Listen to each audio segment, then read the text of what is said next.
Salam alaikum wa rahmatullah. Aujourd'hui, nous allons nous arrêter sur le verset numéro 30 de la sourate Al-Baqarah et on va tirer ensemble des enseignements qui vont nous rapprocher encore et encore d'Allah subhanahu wa ta'ala. Qu'est-ce qu'il dit Dieu? Et je lis en français: Puis vint le jour où ton Seigneur dit aux anges: Je vais installer un représentant, un khalifa sur la terre. Et les anges de repartir: Vas-tu établir quelqu'un qui y fera régner le mal et y répandra le sang alors que nous chantons ta gloire et célébrons tes louanges?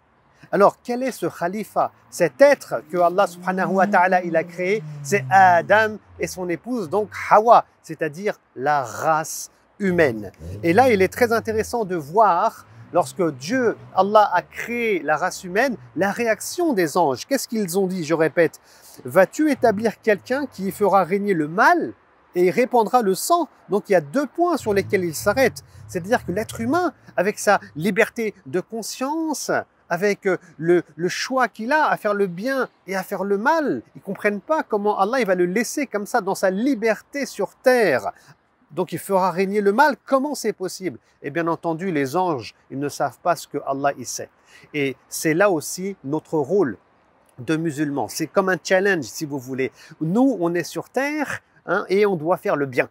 Donc on ne doit pas tendre vers le mal, chose qui est condamnable, que même les anges condamnent et soulignent devant Allah subhanahu wa ta'ala. Et l'islam, qui est cette belle religion révélée à travers le Coran par Allah subhanahu wa ta'ala, elle nous amène vers le bien. Un bien qui est humain, un bien qui est universel. Alors l'islam, c'est quoi finalement? C'est appelé à la miséricorde.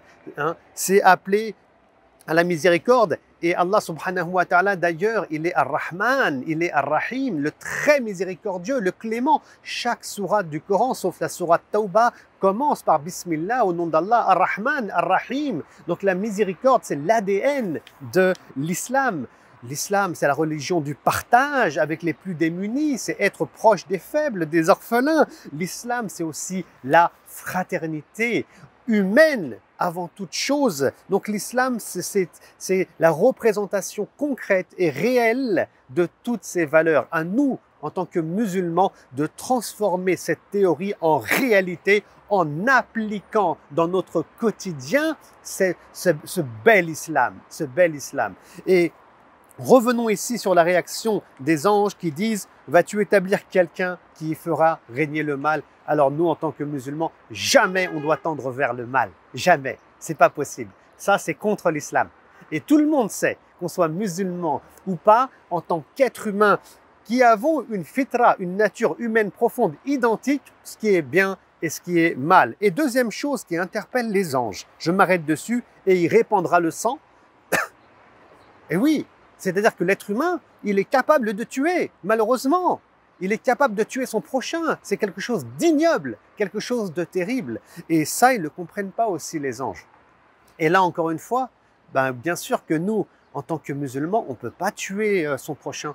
On ne peut pas tuer une personne parce qu'elle n'a pas notre foi. On ne peut pas tuer quelqu'un parce qu'on est haineux envers cette personne-là ou bien parce qu'elle nous a insultés. Donc un musulman, il doit apprendre à se maîtriser et à ses limites du sacré qui jamais ne doivent être dépassées. Alors quelqu'un pourrait me dire: oui, mais le prophète sallam, à son époque, il a combattu des gens, il y a eu des guerres, il y a eu des morts. Certes, mais on était dans le moindre mal. Certes, mais les musulmans n'avaient plus aucune autre option. Ils étaient persécutés à la Mecque pendant au moins 13 ans. Ils avaient patienté. Ils n'avaient pas le droit de se battre, même pas de se défendre. Et oui, parce que le sang qui coule, c'est extrêmement grave. On a Soumeya qui avait été tué et d'autres encore qui avaient été tués, torturés, persécutés.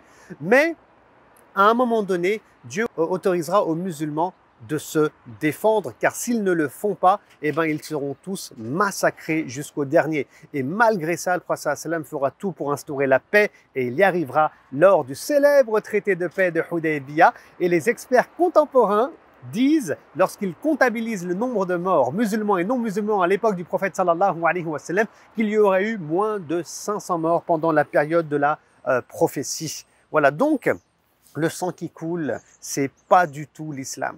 C'est pas du tout la chose qui est recherchée. C'est quelque chose qui est mauvaise.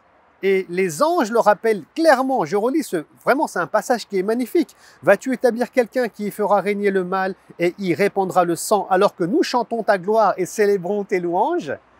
Et quelque part, nous, en tant qu'êtres humains, il faut qu'on s'élève au niveau des anges. Il faut que nous aussi, on chante la gloire d'Allah subhanahu wa ta'ala et qu'on célèbre les louanges de Dieu. Et d'ailleurs, pendant le mois du Ramadan, c'est ce qu'on essaie de faire, d'être au niveau des anges. Vous le remarquerez, les anges, ils ne boivent pas, ils ne mangent pas. Nous aussi, pendant le mois du Ramadan, on ne mange pas et on ne boit pas.